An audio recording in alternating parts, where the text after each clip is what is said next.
Here we are with another triathlon podcast brought to you by Mana Apparel. We're back, as always, to have a little chat through what's going on in our world as age group triathletes.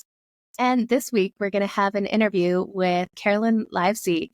Josh was good enough to do an interview with her and get some insight into her training, racing, everything going on in her world, and we'll definitely jump into that. But first, let's catch up with the crew. I've got Josh here with me. Unfortunately, Fede is sick and has lost his voice, but we will catch up with the two of us. Josh, how are you doing? What's going on in your world? A lot of swim, bike, run. For me, volume-wise. Doesn't compare to Jenna's volume, but it's definitely picked up on the aerobic volume. This week is really starting the specificity into Oceanside is kind of starting to come around now. Yeah. So I just finished a swim session. Sorry about the sniffles if I got my swim sniffles still, but I did 30 by 50, which was crazy. After yesterday doing 10 by 50, I was like, oh, that wasn't too bad. And then today let's just do 30 by 50s, best average.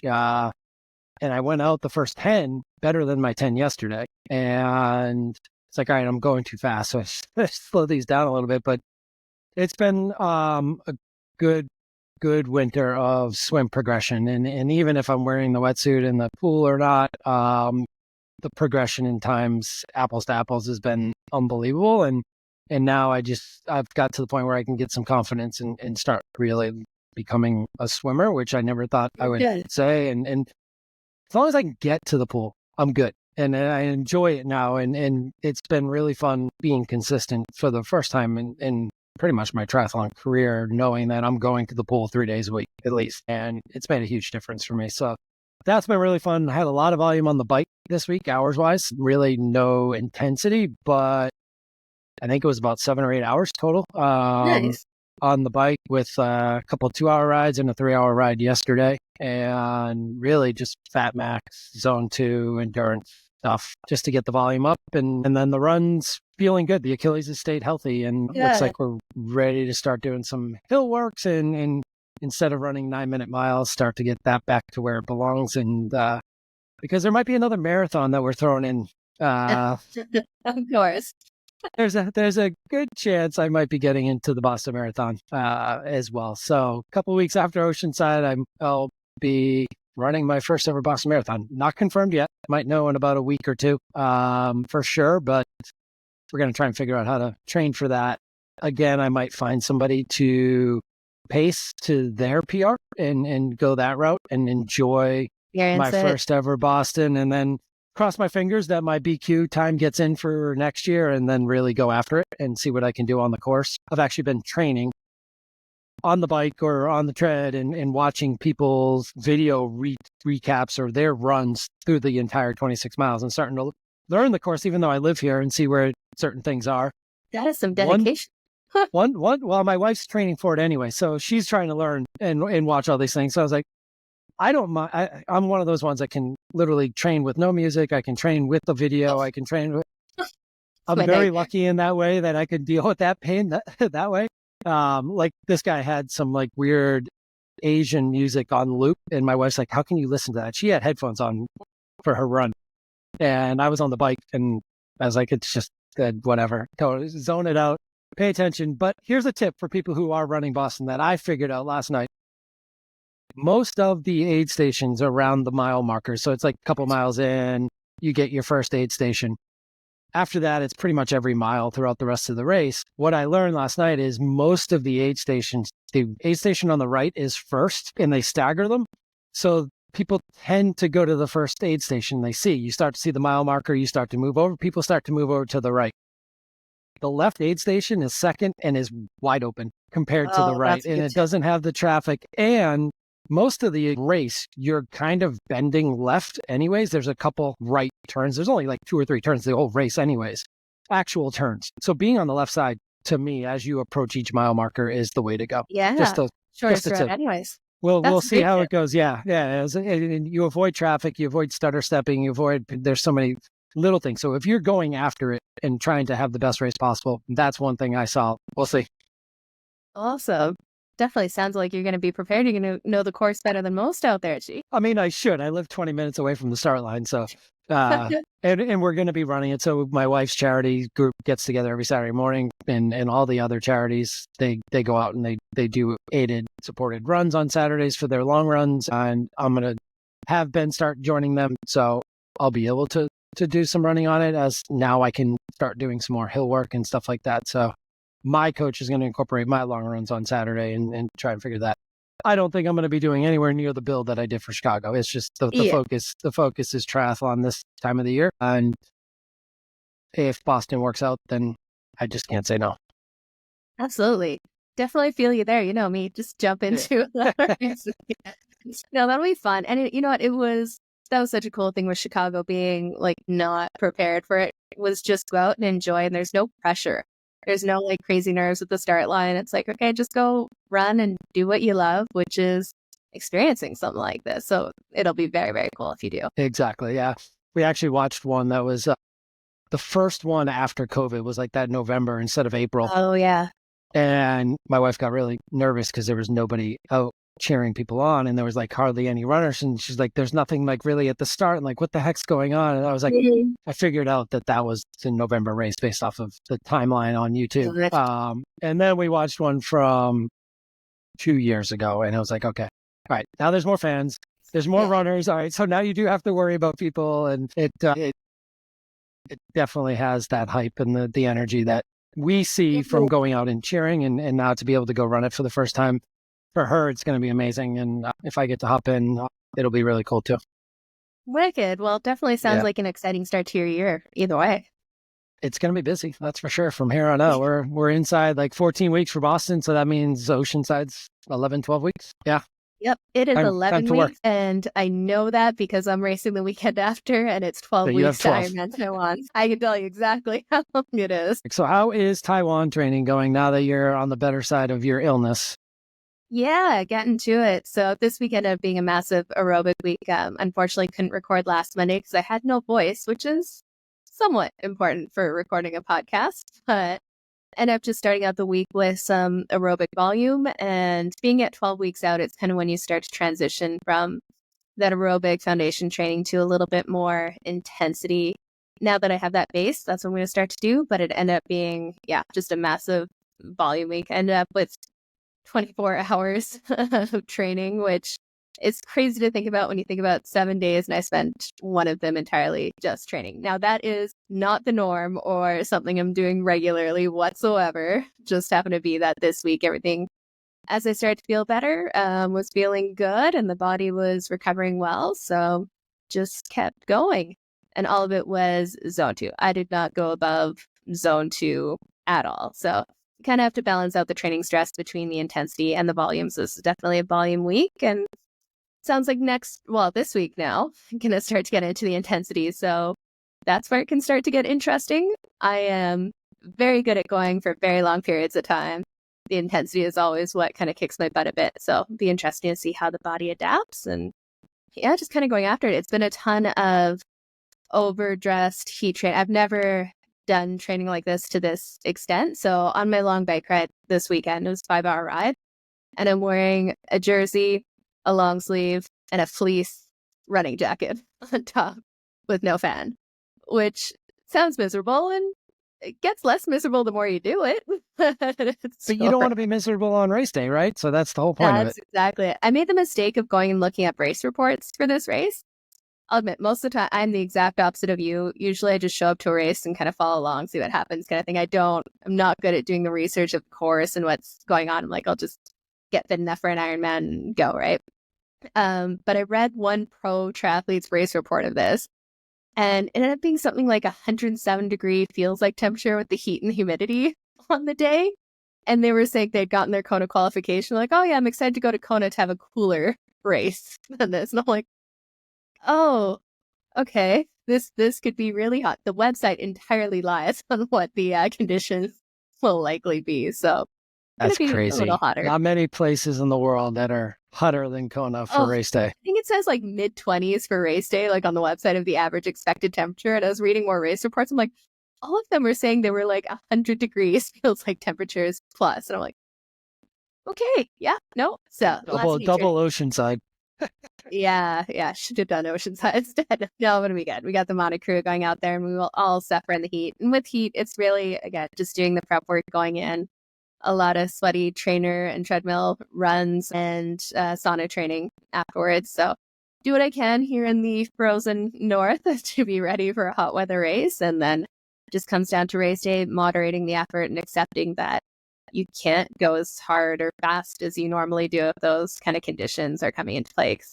Yeah. Your body Well, just... and you said too, like you moderated your training because of your illness and not feeling well, but you didn't skip it because you were able to at least do the work, but you changed the intensity level. I think it was Ari Clow or in the pro field, it said he was thinking he might be getting sick or his girlfriend was sick. And so he was able to get through it by dropping the intensity as well, similar to what you did, and made it more aerobic and easy. And he came through on the other side and is now getting back into the intensity. So something for age groupers for sure to think of if you are this time of year, people are just getting sick, kids are getting sick and parents are getting sick.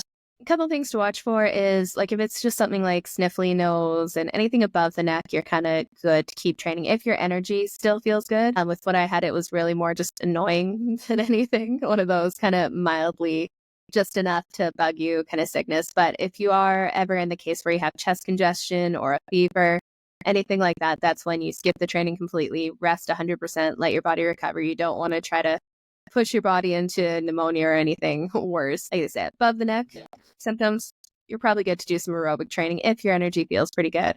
Below the neck into the chest and fever, just, skip it, rest, move on. You'll be better for it. Good tip. Yeah. Well, let's jump in. Like I said, we have that interview coming up here with Josh, so we'll quickly jump into some of our other segments here. We'll kick it off with social media post of the week. Josh, what do you got in the social world? Well, I think we're all pleasantly happy that the waiting game that the PTO played on us for the top 5 world ranking athletes is finally over. So if you haven't seen it, the full yearly ranking is now finally updated on the PTO website. You can check out all of their 10 through 20 and 21 through 30 and all that is on their Instagram, and on the website is now the listing of the overall rankings from last year, listed at December 31st. I think we found out like January 12th or 11th or 10th or something like that by the time they finally dropped Martin Van Rail and Taylor Knibb, but nobody was really too shocked by the top 5 rankings either. So thanks for doing that. Hopefully we can see your schedule sometime soon too. That would be nice to figure out what the T100 schedule looks like.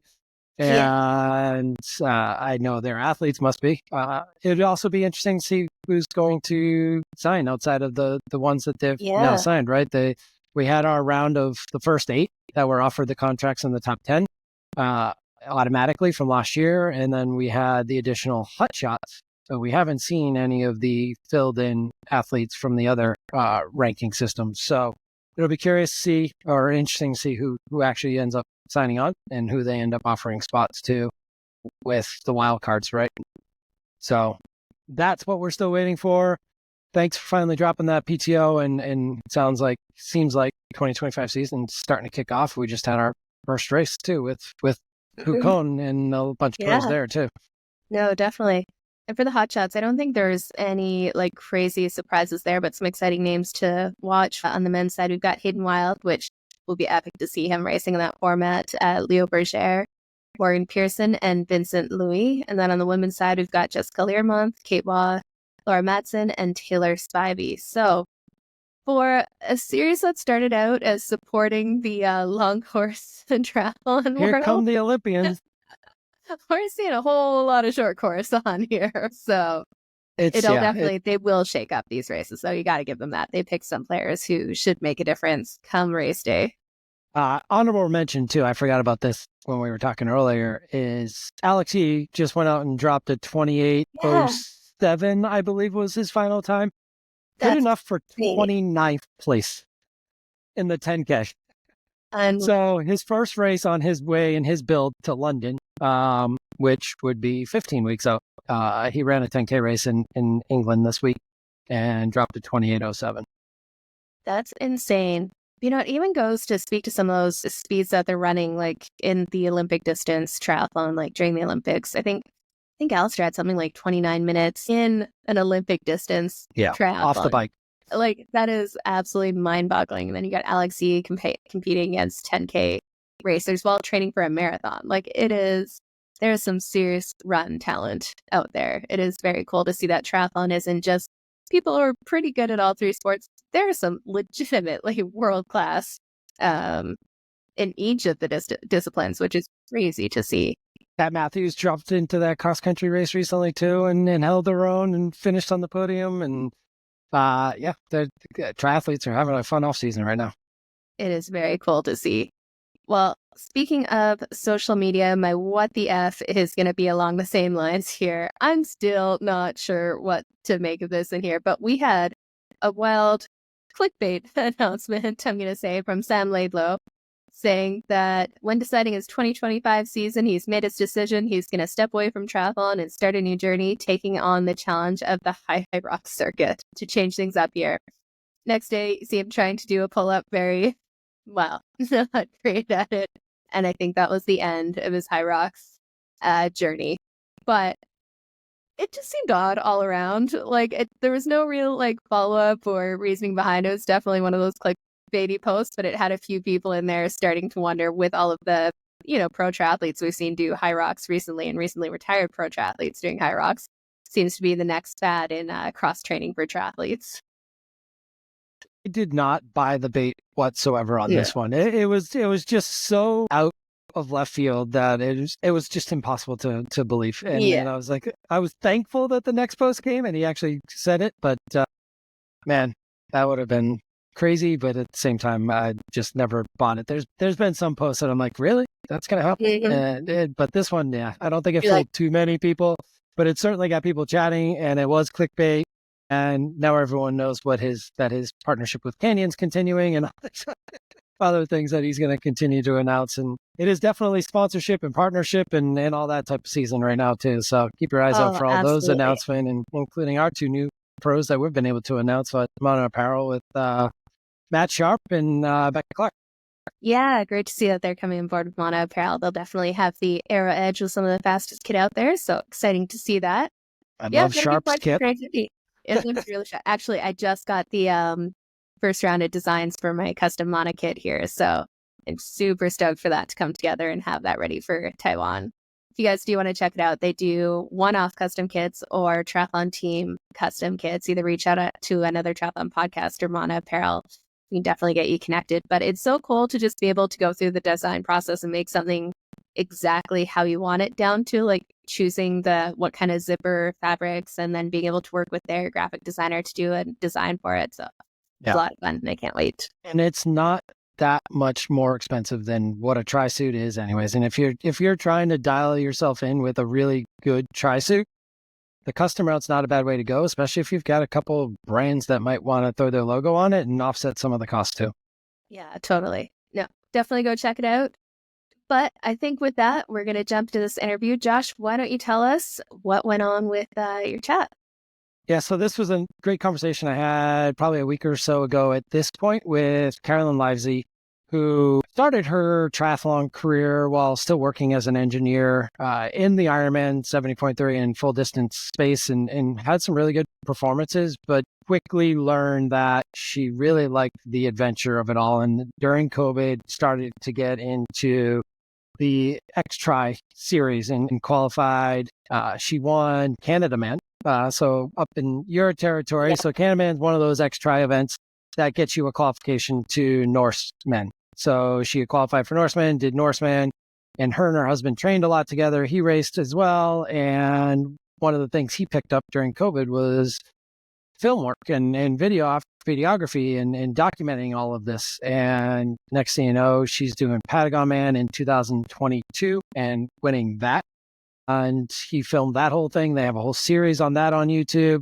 And then she had to take 2023 off due to an injury and train for some other events, and then came back in 2024, and just a couple months ago won Patagon Man for the second time. And we just talked about like what are the ways that she trains and for the different events and the different atmospheres and climates and terrain, and even within a race, the different temperatures. I mean, it's pitch dark and freezing cold in the morning at Patagon Man. You're on a boat and you don't know the course. Like she talks about that and like how crazy that is for some people, just the anxiety and getting off the boat and okay, well, from here you got to get to shore. And that's all based on the weather that day and what the Coast Guard allows them to do. And then getting through T1 and the different climates on the bike, because it's a lot of climbing. And next thing you know, you're on a plateau and the temperature's completely changed again to a run where you're wearing shorts and t-shirt. So, and all that over a full iron distance type race and through some amazing, beautiful terrain and all that. And she's become one of the best at it and has won a number of races.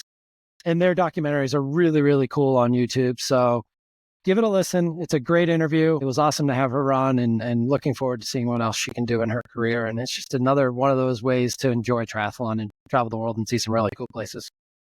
So love it. Sounds great. Give it a listen and we will talk to you next time. Welcome back to another triathlon podcast. As promised, we have an amazing interview today with the one and only Carolyn Livesey. She has made a name for herself as a professional triathlete, but really more so recently as she moved into the XTRI space and multiple wins across the industry, but most known for her recent two-time champion at Patagon Man in Chile. We are excited to have her here. It's the off season. We'd love to talk about different ways for people to enjoy triathlon. And Carolyn is one person who can really help us all understand the craziness that is XTRI. So Carolyn, welcome. Thank you for joining us. Thanks very much for having me on. Yeah, it's always a pleasure to talk about XTRI and Patagon Man in particular. Well, yeah, we'll definitely dive into that a little bit. But why don't you give us an idea of how you got into triathlon and then eventually into XTRI? So my journey into triathlon started actually at Sandhurst, which is a military training academy in the UK. I joined the army and I had a physical training instructor whose sport was triathlon, and they're always trying to draft in new blood into the particular sport they're in. And he saw that I could swim, bike and run a little bit and, asked me to come and join the triathlon team, and it kind of snowballed from there. But I never took it that seriously until I left the military in 2013. I just didn't have the time or the consistency of training. I was away too much. And then, 2014, I guess, I started to take it a bit more seriously, train a bit harder. And then end of 2015, I got my pro license. It just snowballed really quickly. And eventually I gave up, I guess, full-time work. I was still working part-time when I was racing professionally on the Ironman circuit. And then various things happened in my life, which meant that myself and my husband ended up moving to Mallorca in 2018. And 2019 was my first XTRI and my last Ironman, although it wasn't really intended to be at the time, because obviously then 2020, we all know what happened. Life moved on pretty quickly in the next 2 years. But yeah, I pretty much have dedicated myself since 2019 to XTRI and extreme endurance events, gravel, ultra cycling, like homemade adventures across Costa Rica and various adventures that myself and my husband get up to. Wow, it's quite the journey to get there, and a very short journey actually too. I mean, considering when you started and where you are now, do you see a lot of triathletes coming to you to ask you, the traditional triathletes and Ironman pros, starting to come to you to ask about how to make that transition or being curious about XTRI? Because it seems like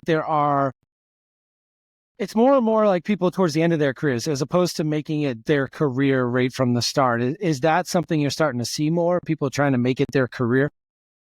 So I don't think there is really a way I mean, if we're talking about a career in terms of financial incentive, I don't think there's really a way to earn money from XTRI in and of itself. Like the stories that you can tell with an extreme triathlon are off the charts, and people are interested in that, and people are interested in watching documentaries about that, and they're interested in people writing and photos about that. The social media accounts for some of the big XTRIs are huge. But in terms of being a professional athlete and trying to, there's no prize money. There's no big sponsorship deals for people that are going and winning XTRIs.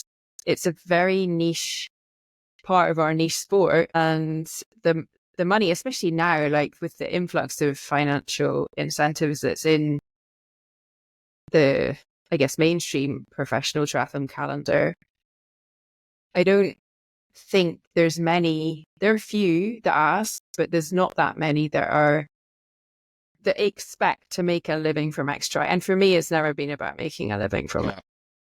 Yeah, it's the love of the sport and the journey and everything that goes into it. I would imagine the training. How did your training change? You make a good point. You made the move to Mallorca. How did moving to Mallorca change your training, and especially now give you the ability to train for some of these races? And in Chile, obviously, the terrain and everything, you can't go train in Chile all the time, but maybe you have. Would love to learn about how you are training for some of these races. So there's definitely a huge spectrum of courses in XTRI. There's everything from, so let's firstly differentiate between like the XTRI World Tour calendar, which is headlined by Norseman. That was the original extreme triathlon. XTRI with no E is a brand in itself, and they have a global network of events now. Started with Norseman, they have Celtman, Swissman, Patagon Man used to be part of that. That's now an independent race, but there's tons. And they have everything from really hot weather races at altitude to ones that have a reputation for being really cold, like Norseman, and then everything in between. And, Celtman, for example, in Scotland, which I did in 2022, can be anything from a heat wave, which in Scotland is only 25 degrees, to really cold 4 degrees, on race morning. So I think what characterizes them as XTRI, as extreme triathlon, is usually there is something about the course which is really challenging. So maybe the swim is really cold, or the bike has a lot of elevation. Usually the bike courses have some sort of an iconic climb on them. So for example, Swissman goes over 3 of the most well-known Swiss alpine passes. Just 3. Just 3. And then, for example, Celtman, the bike doesn't actually have that much elevation. It's only, I think, 1,600 meters elevation. But the run goes up a Monroe, which in Scotland is anything above 1,000 feet. So it goes up a big mountain, basically, on the runs. There is almost no trail. It's kind of boulder hopping. So, obviously then you've got the challenge of training for that. So when you're talking to me about like what training I do for these events, it really varies. And actually that's part of the challenge and part of the attraction for me is how do I specify, like get specific about my training for this race. And I train a lot. I'm a coach as well, and I train athletes, not just for XTRI, but I do have athletes that are doing XTRI. And it's the same, they pick an event and it's either one I've done or one I haven't done. And we talk about what is the unique thing about this race and how we need to differentiate your training so that you're prepared specifically for that race. And actually this is kind of what started me on this journey, I suppose, through these races. Is my first one was in Canada at the Patagon Man. That was at it was July 2019. And how I ended up doing that race was a bit of a kind of, it was my backup race for the summer, and I had intended to do an Ironman pro race in Ireland. And then I had, I guess what you would call like a cold injury. I had almost hypothermia the year before at a race in Frankfurt, which a ton of pros had the same. that was the year that like lots of, I think 2 pros ended up in hospital. There were lots of people DNF that day. And I got quite severely, I guess, cold that day. And then the next year when I was racing in Barcelona, it was cold in the morning and I just, my body shut down. It was almost like a reaction I couldn't control. And of course, Ironman Ireland is notoriously cold and wet. And so crashing waves and everything else. And you put so much money and effort into going to a race like that. And my husband just said to me, "You're not going to finish. If it's a rubbish day, you're not going to finish. There's no point in us going." And I fought it for, a couple of weeks. I was like, "No, I'll be fine. I'll toughen up." And then went, "No, he's right. At this stage, I can't deal with that."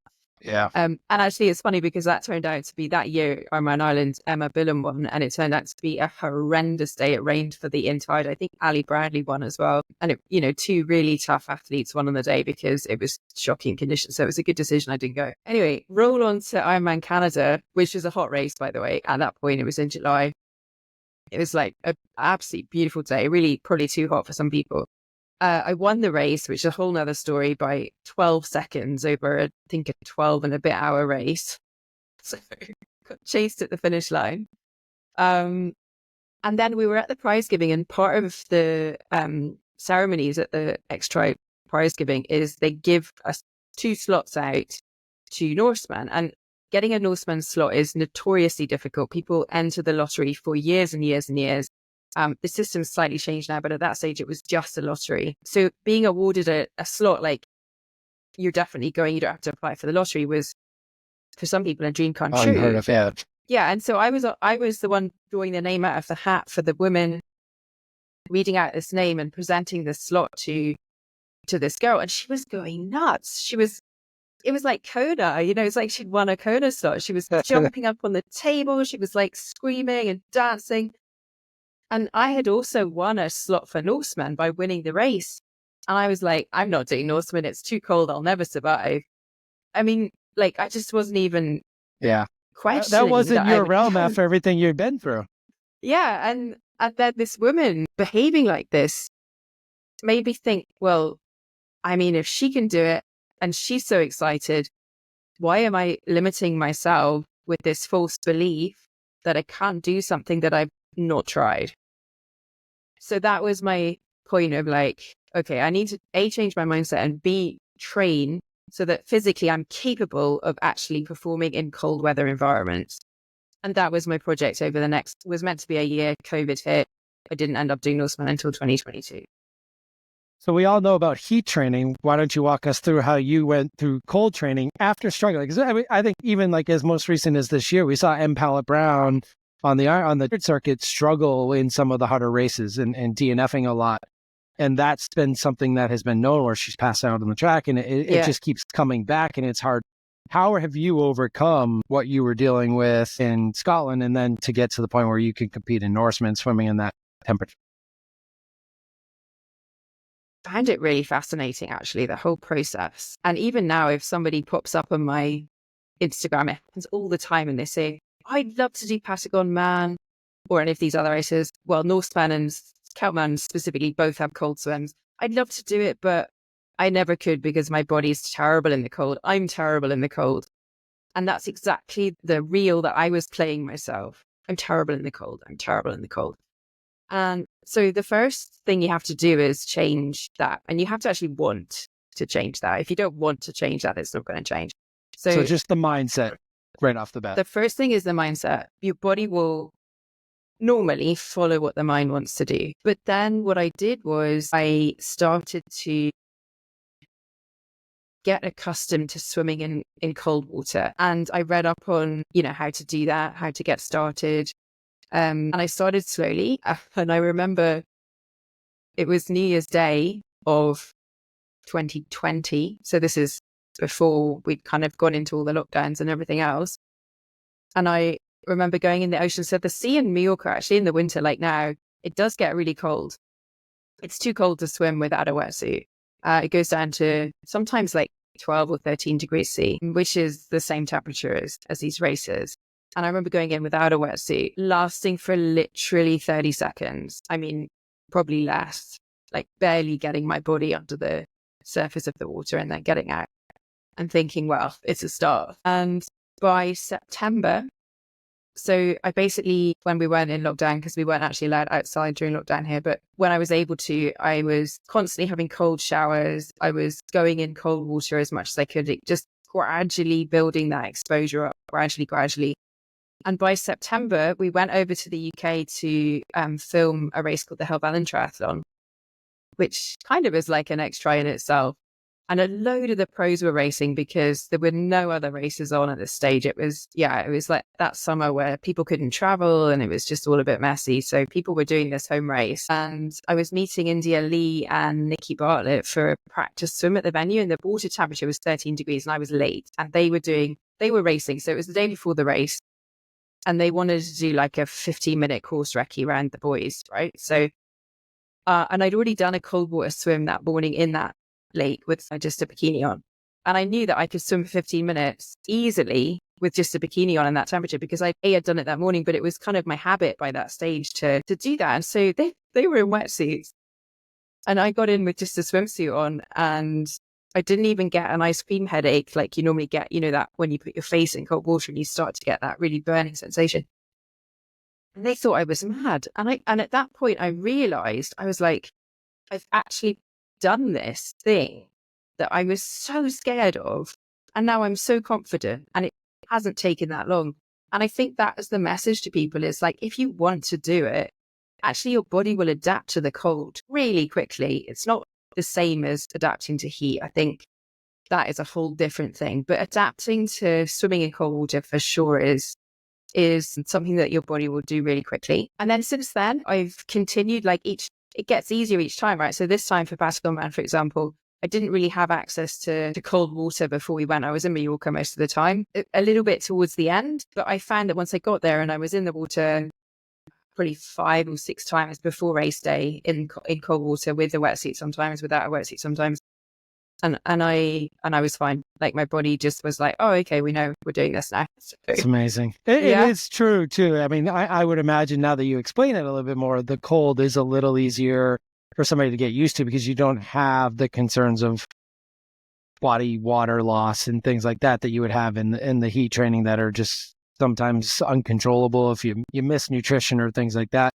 How is the nutrition for something like in a race like this? Is it when it is colder?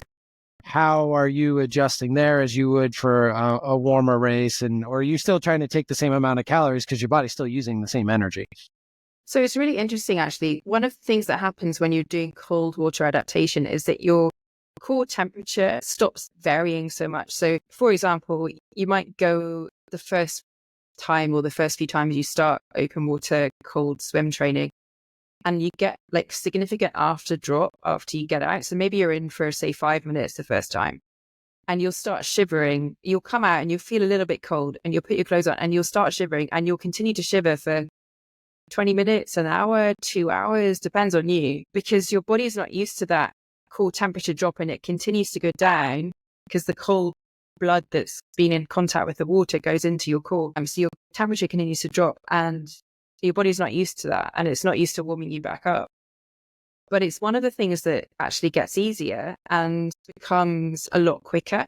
So, but as you can imagine, that process takes a lot of energy.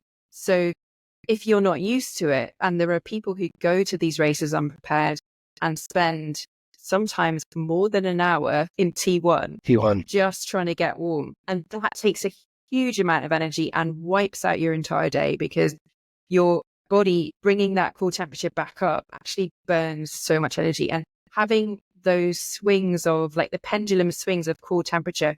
So for example, Norseman, the year I did it, was -1 on the top of the plateau on the bike. So you come out of the cold fjord, you do a climb straight away. So you kind of warm up coming out of the water, but then you get onto this plateau. It was really windy. It was foggy. It was basically snowing up there. It was sleeting. The crews were all freezing. You know, the crews that they're following you, they were really cold. You're at least working a little bit. I mean, I had full on like waterproofs, and there were people in tri suits. And of course, they got really cold. And of course, you've then gone from being cold to being hot to being cold. And then the run, it was like 28 degrees in the valley on the run. The sun came out and it was boiling. So you've then overheating, and your body is just wrecked by this, and it burns a huge amount of energy. And it's one of the things that is kind of the key to racing these races, is trying to keep like a constant core temperature. And that's something you learn or, you know, you get advice on it, or you learn. But yeah, the nutrition, obviously, if you are in that situation, has to be, you have to eat a lot more. But for somebody who's prepared well and who doesn't have those massive swings, then it's pretty similar.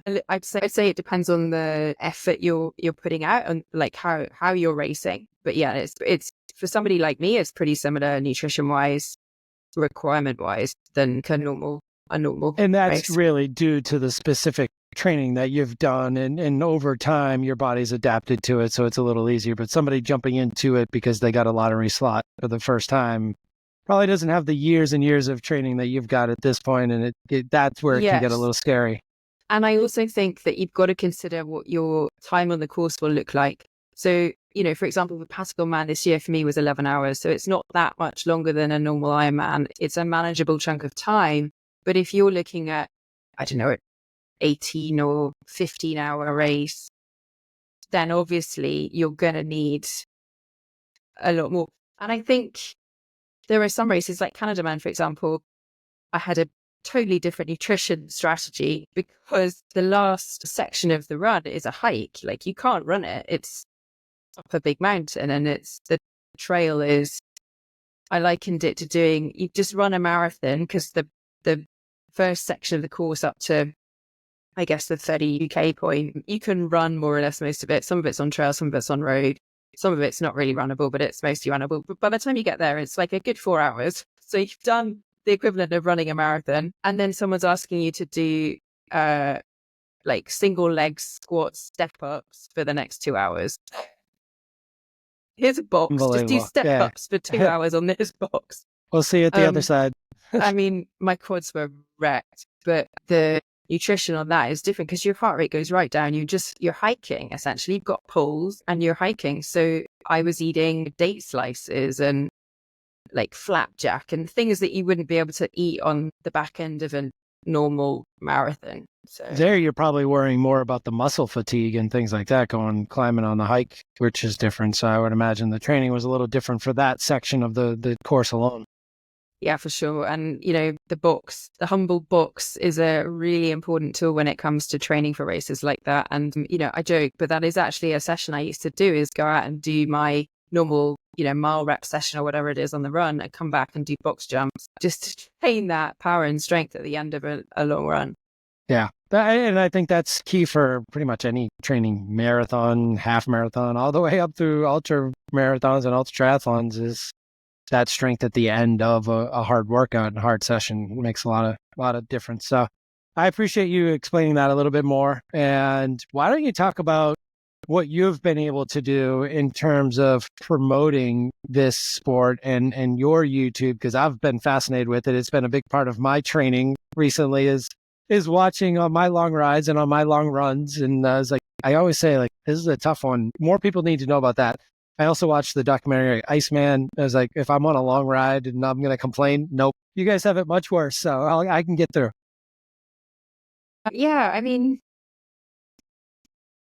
when did the YouTube channel idea start? Was that something that you knew you were going to do all along, or? No, I mean, that was, again, like Canada Man has a lot to answer for. So the year we did Canada Man, my husband also raced, and my husband is the documentary maker. He's the filmmaker. He's the one who films, produces, edits. I mean, he does everything for the films that we make. The year we did Canada Man, there's a documentary about that. I don't know if you've seen it on the YouTube channel called Together Alone. I've seen so many recently, but probably have seen that. It's 3 episodes, short 20-minute episodes. And, yes. And they're about Canada Man, the year 2019. And a company at the time called Endurance Sports TV, which doesn't exist anymore, commissioned somebody to come with us to Canada to make a film about this race and about us doing this race. And this cameraman, Ross, great guy, Mark my husband was watching Ross making this film, filming this film, doing the interviews, and my husband had already started to do some little GoPro things and play around with his own content. And he saw Ross making this film and he just thought, I can do that. And he's very creative and he's very driven.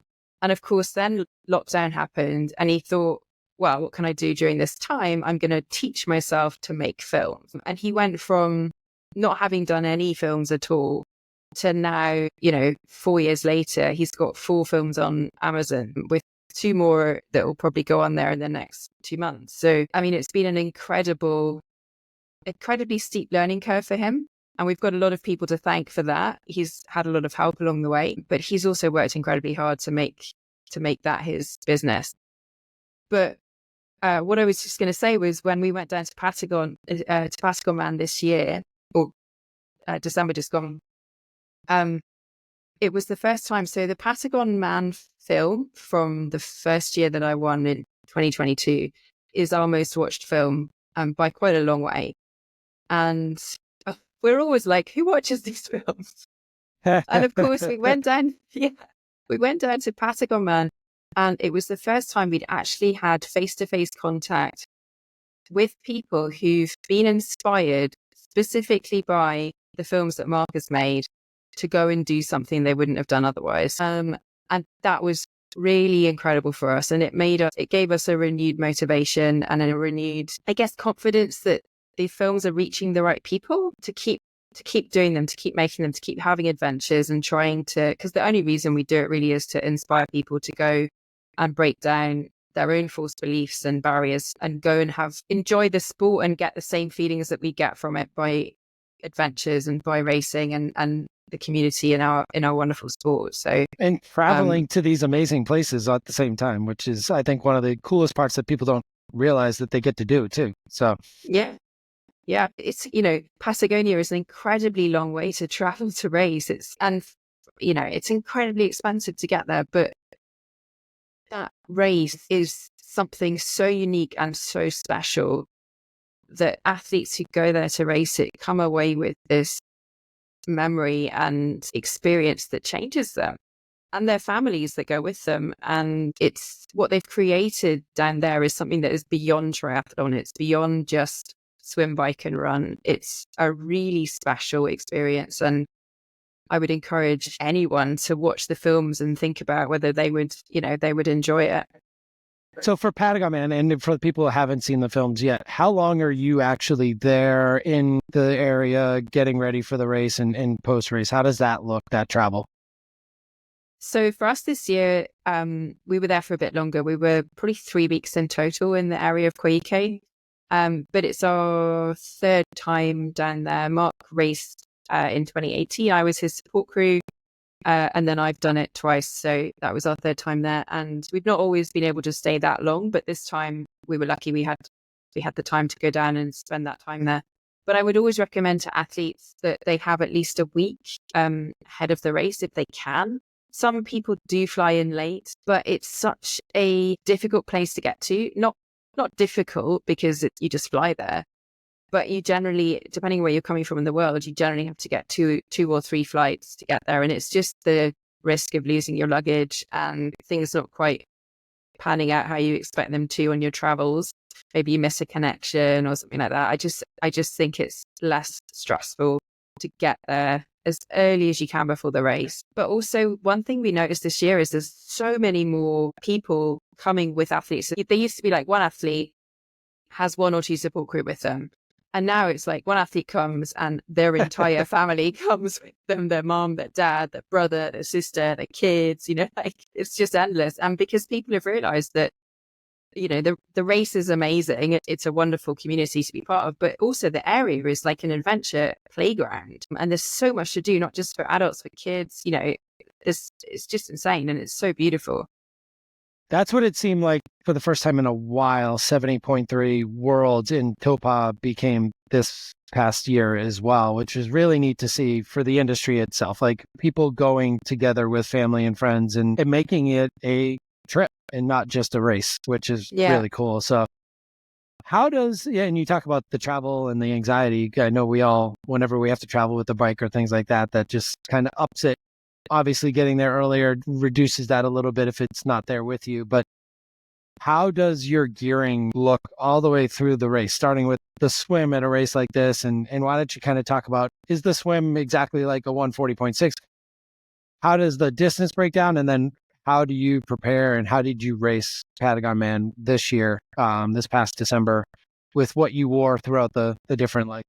Sure. Okay, so Patagon Man specifically, the swim course, I don't think it's ever been the same 2 years in a row. So it starts in a sea fjord. So it's part of the ocean, but it's like a big inlet. So it's not really out in the open ocean. And the sort of intention for the full swim course is you get on the ferry at 4 a.m. The ferry sails 3.8 kilometers away around the sort of coast, the inlet. You jump off the ferry and you swim back to the port. And that's the kind of concept behind the Plan A swim. They've only done that once in the 5 editions of Patagon Man, because the weather in that part of the world is notoriously changeable, should we say, unpredictable. And actually the Coast Guard in Puerto Chacabuco, which is where you get on the ferry, it's a port. The Coast Guard there are in charge of the safety and agreeing the swim course. So 2 years ago when I did it, it was really windy. I'm talking 60 kilometer an hour winds on race morning. And it's an exposed area where the first transition is. And the lagoon there was just, massive waves. So they literally they took us maybe a kilometer and a bit offshore and dropped us off once it got light so they could see everybody, because normally their swim starts in the dark. So we waited for ages on the boat. They dropped us in the light and we swam, and it was maybe a 20-minute swim, something like that. This year, they did Plan B, which they've had all the other years, I think, apart from the one time they did the full course, which they take you out a certain distance, they drop you, and you swim a kind of V shape. So this time it was a 3.2 kilometer swim, something like that. But there was a big current against us on the big long leg that we did. So we did a big long leg, which went round a boat and then into the port. But really, you get on the ferry on race morning for Patagon Man and you've got no idea what the swim's going to be. It could be anything from a kilometer to 3.8. And just get to shore. Yeah. And this year I was so excited that we got to do the swim was basically the same time that you would take for a 3.8. I did 55 minutes, which is normally what I would do for because of the current. Yeah, because the current against us was so strong and they didn't want people in the water for any longer than that. So, but I was really excited it was longer, because the time before it had been like 20-minute swim, and it's not the same as it. You get there and you can't really separate yourself either, would be my guess, right? No, everybody came into transition together. Yeah. In terms of what you wear, so for these cold water swims, they usually have mandatory equipment in the swim. So you obviously have to have a full wetsuit. The gloves, the boots, and the hat will be either optional or mandatory depending on the water temperature. And this year, the water temperature was 12.2 degrees C, which is quite warm for Patagon Man. I don't know what that is in Fahrenheit, but it was mandatory to have a neoprene hat underneath your swim hat, and boots, I think. But I think gloves were optional. But everybody had all of the kit on. I wear Orca sportswear wetsuits, and they have a really nice thermal vest, but it's got long sleeves. So it's like essentially another layer of wetsuit on your top half. And I wore that underneath my normal wetsuit, my normal swim wetsuit. And then I also had gloves and boots on, and like a hat without a chin strap, but a wetsuit hat underneath my swim hat. And I was toasty. I honestly was warm. I think you're swimming so hard as well, like in a race. It's different. The practice swim the few days before, people get a bit scared because they maybe feel the cold a bit more. But race morning, you're so full of adrenaline the first 20 minutes, you're not going to notice anyway. And by that stage, you've warmed up. So usually, without exception, when I see people after the race, they're like, oh, the swim wasn't anywhere near as bad as I thought it would be. So 12.2, just so you know, 54 Fahrenheit, roughly. So I think I've actually done a 56-degree swim. So right around there. Oceanside, California in April is usually a very cold water swim in the 70.3 world. So that gives some people some reference as well. So very cold. And in the dark, complete dark would be the whole swim, right? No, usually Or by the time you finish? it's yeah, it's light by the time you finish for sure. It's kind of as the back of the ferry went down this year, we just started to see like light kind of bleeding into the sky. It was dark as we got into the water, but if you looked up, you could see dawn was sort of coming. And I think probably by the time we'd swum for half an hour, it was light. So you're getting in the dark. But you're getting in the dark, and then by the time you're on the bike, it's probably starting to light up, and you're light, climbing. yes. You're climbing towards it anyway. So, yeah. how long is T1 for you these days? Anywhere from 6 to 8 minutes. So that's not bad.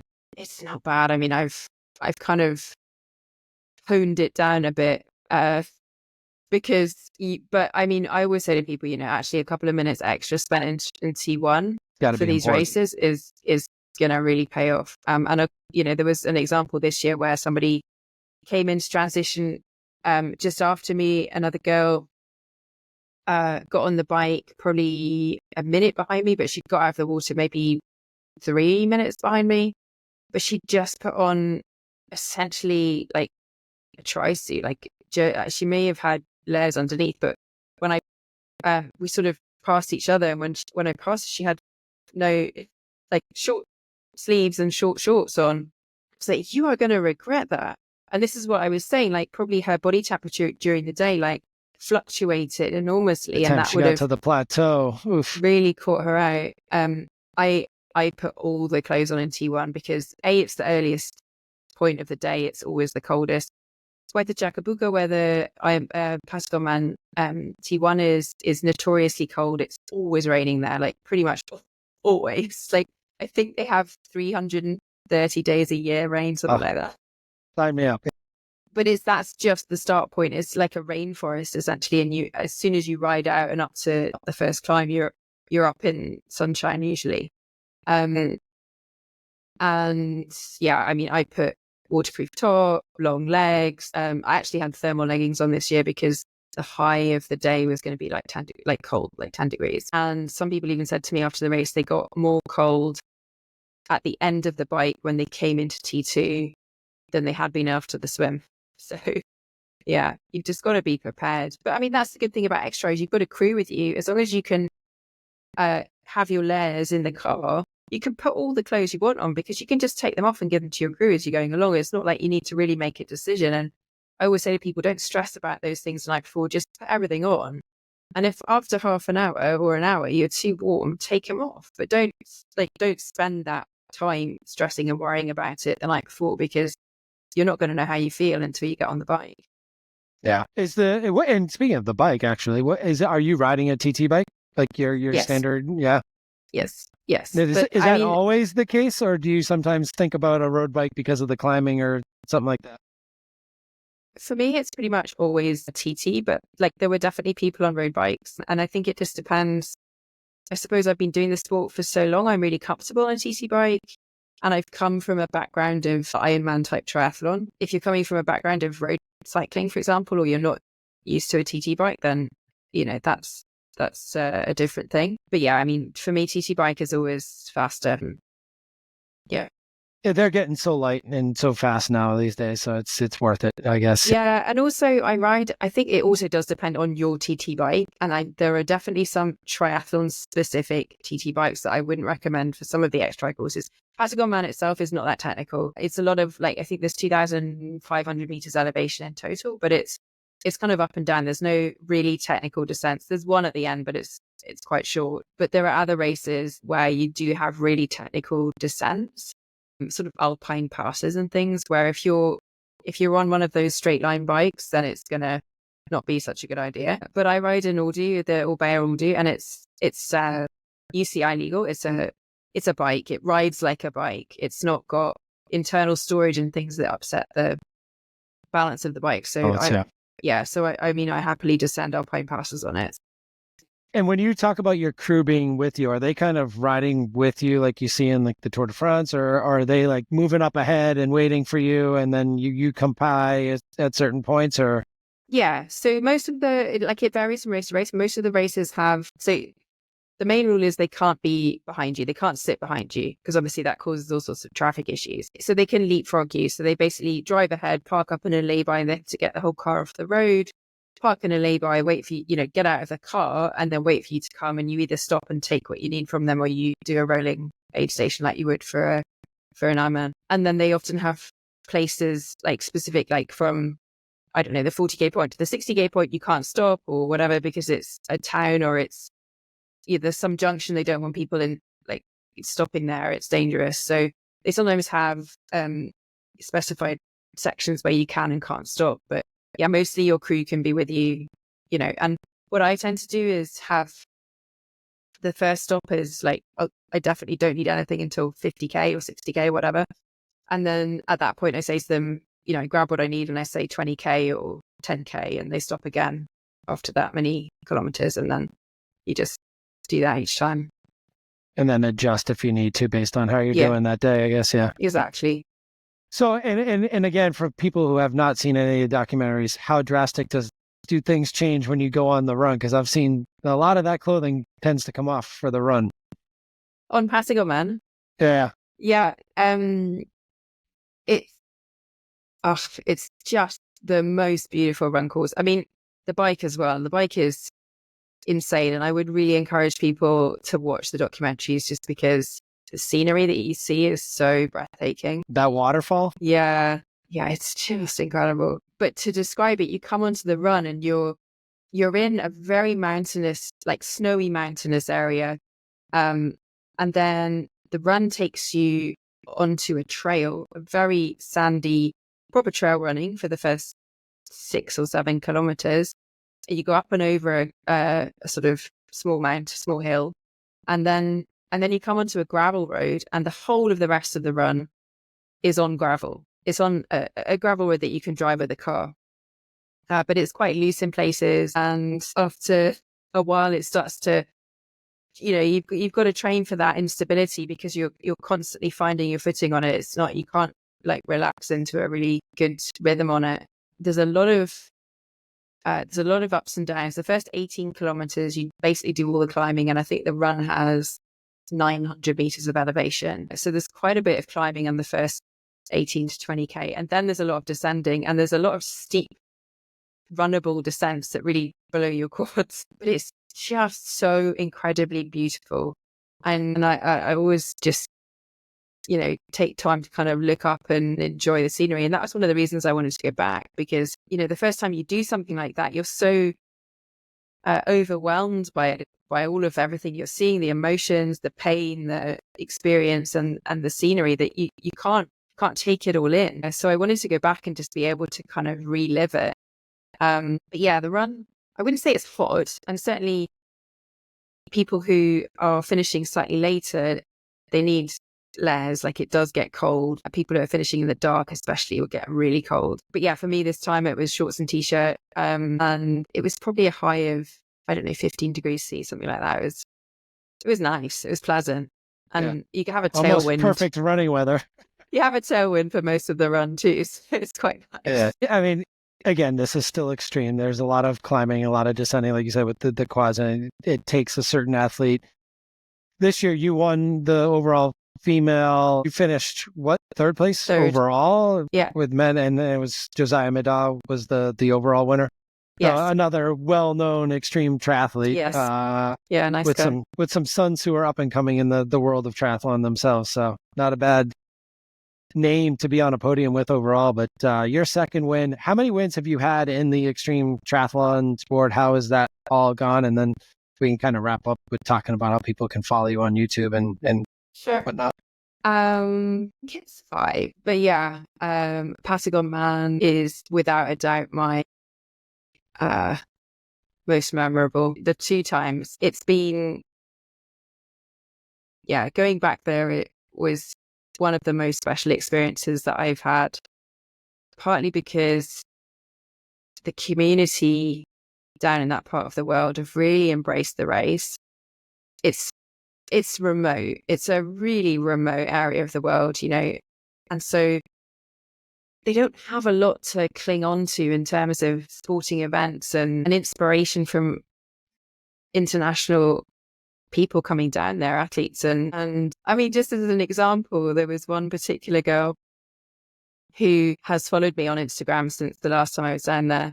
She got her family up at 2 a.m., whole family, drove down to the start point, which was an hour and a half's drive from where she lives, to see me get on the ferry to start the race at 4 a.m. And then watched us come out of the swim. She was screaming her head off. I was like, who is that? I didn't know this was happening during the race. Her family and her followed me in the car all day. So drove, leapfrogged me and just stopped and cheered by the side of the road all day. Who are these people? And then when I got to the finish, she was there.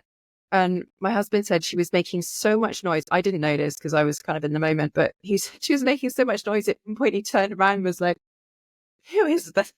And then I met her afterwards and she just was so delighted to have seen me race again. And I think, for me, it was so nice to see that the sport is expanding in people's imaginations. She has started to exercise from having done nothing. She's now started to run and to cycle. And there are lots of people who this applies to. She's just an example, but there are lots of people who've been inspired by this race to go out and do sport and do swim, bike and run and swim in the crazy cold lake down in Puerto Escon. So so those experiences going back to Patagon Man and just reliving that all has just been definitely one of the highlights of all my triathlon career. And I would imagine the second time was different than the first time. Were you injured in between the 2 years too? Or were you coming back from an injury this year? Yeah, so I wanted to go back in 2023. It's probably just as well I couldn't because it's so expensive. But I ended up having ankle surgery about 3 weeks before the date of Patagon Man 23. So I was sitting on the couch with my leg. I think I was out of a cast by that stage. I had ankle reconstruction, like ligament reconstruction surgery. And I was barely able to walk on it at the time that Patagon Man was happening in 2023. So I had a big year of rehab to get back to being able to race again, and wasn't sure that I was going to be able to do that for a significant period of last year. And it was only really about a month before that I was confident that I'd be able to finish. And even then, when I got to the start of the race, I was like, I'm not quite sure how the run's going to go. So it was, it was very rewarding. Congrats on the return. And what is 2025 looking like? And how much downtime do you take after a race like that? And then when do you get back at it? And what's coming up on 2025's calendar? So it completely depends on the race. And I really find with long course races, not just XTRI, but I found this with Ironman when I was doing it too, that it completely depends on how deep you've had to dig on the day, what training you've had coming into it, what part of your season you're in, all those things. But for this race, I had 2 weeks pretty much doing nothing. And then 2 weeks of only doing basically gym work and some running. I like to keep running even when I'm not really training, because I find if I take a lot of time off running, I'm more prone to tendon injuries when I come back to running. So I tend to keep the running going and do a lot of gym work. And then I just started training again this week, or last week. So it's been basically a month of not doing a huge amount. And then I'm starting to, I'm in a big block of training now because we have a race coming up in Colombia in February. So it's the 23rd of February, I think it starts. 8-day gravel stage race, 1,000 kilometers through the Andes. It's called Transcordilleras. There's one of our films on YouTube actually about that race, which we did last year. But one of the amazing things about this race is that it's probably too long a story to plug into the Another episode. podcast at this stage, but it's in the video. But they change the course every year completely. It's a race of exploration of Colombia, because you can now do that in Colombia, which is a country that historically you could not explore safely. So we absolutely loved last year. It was an amazing race, super tough, probably one of the hardest things I've ever done. And so, so we're going back to do it again this year. So I've got probably, 7 weeks of training or something till go day for that. So you're in a big ramp up phase now. So good luck with that. And excited. for people interested, because I know Patagon Man and some of these extreme races, they're getting more and more difficult for people to get into because so many people are starting to get interested in these crazy sports. How does somebody go about getting into one of these, specifically Patagon Man? I know Fede, my co-host, has tried for like 4 years now and still trying to get in. How can people go about do that? And where can they find you on YouTube and the channel? Sure. So Patagon Man is a lottery. One of the things they have to do for these extreme triathlons is restrict the number of athletes. And Patagon Man, I think they restrict 250 because, I mean, there's lots of reasons. One for this race is actually just the ferry capacity. But the other thing is you can't have, if you imagine each athlete has a crew with them, which has a car, and you've got all these crews spread along this road. And at some point it becomes dangerous if you have too many. So they have obviously got to restrict them.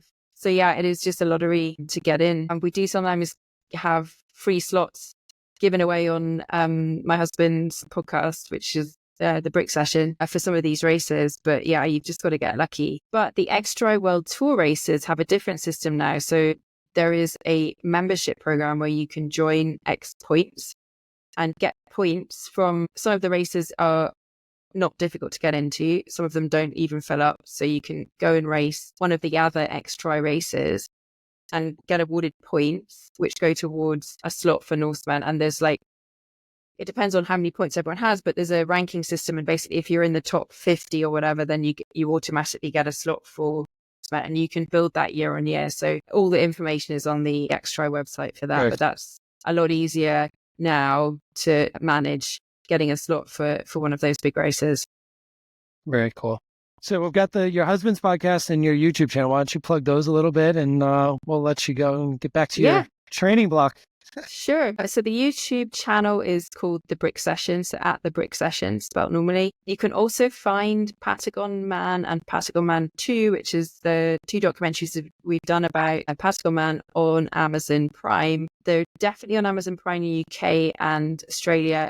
The first one is on amazonprime.com in America. And the second one will be coming on amazon.com shortly. So, but yeah, YouTube, you can find them on there, and a lot of other documentaries that we've made about extreme races. So that's there. And you can also get the link to the YouTube channel from my Instagram, and I'm just caroline.livesey on Instagram.